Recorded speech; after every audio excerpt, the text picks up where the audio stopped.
Tears of the Kingdom introduced us to Sky Islands, the most unique part of the game that we've seen so far. I want to take some time to look into detail into the Sky Islands and what this could possibly mean for future gameplay in Tears of the Kingdom.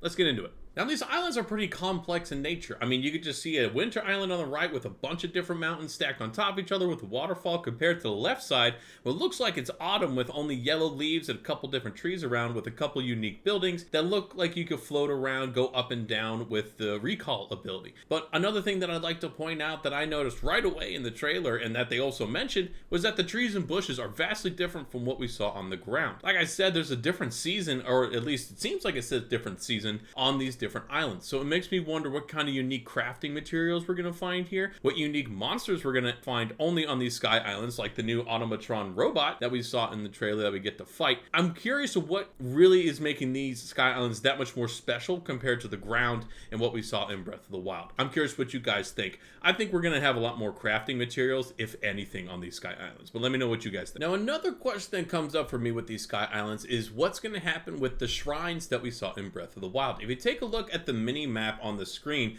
you see that there's a couple different caves or huts looking on there, a little charge bar, and also something that looks like an indicator of a shrine. Now, I wonder if they're having the shrines moved up to the sky, or maybe some of the shrines moved up to the Sky Islands to make it more unique and have more of a special gift that you get from unlocking them.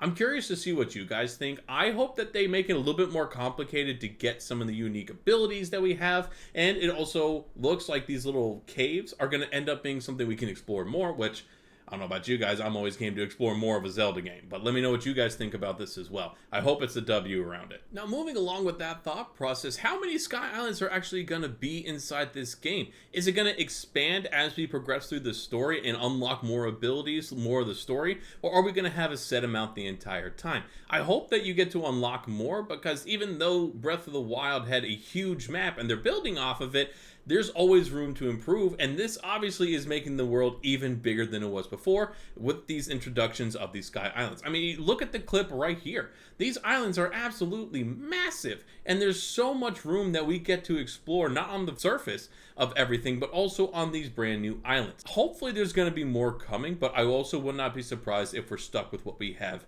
seen so far. All I'm really saying in relation to these Sky Islands is that I cannot wait to really explore them and see how they evolve with the world, especially depending on the locations that we're at. Just above the main plains area, we see an island that has not just a fall setting, but also a winter setting that you would only find by going to certain segments of the Breath of the Wild map, and now they're just available anytime we go into this particular kind of Sky Islands. I hope they also change it depending on the location that you're in, such as in the desert, we'll have a very barren, like lacking of actual nature inside of the desert area, where compared to where we are now, much more lush, much more vibrant, a lot of different things going on. I want them to make it as different as the Breath of the Wild map was on each of these Sky Islands in the particular areas that we find them. All this speculation really just comes to me being so excited to play this game when it finally comes out in about a month. I hope that they make these Sky Islands as vibrant as the different locations inside the Breath of the Wild world,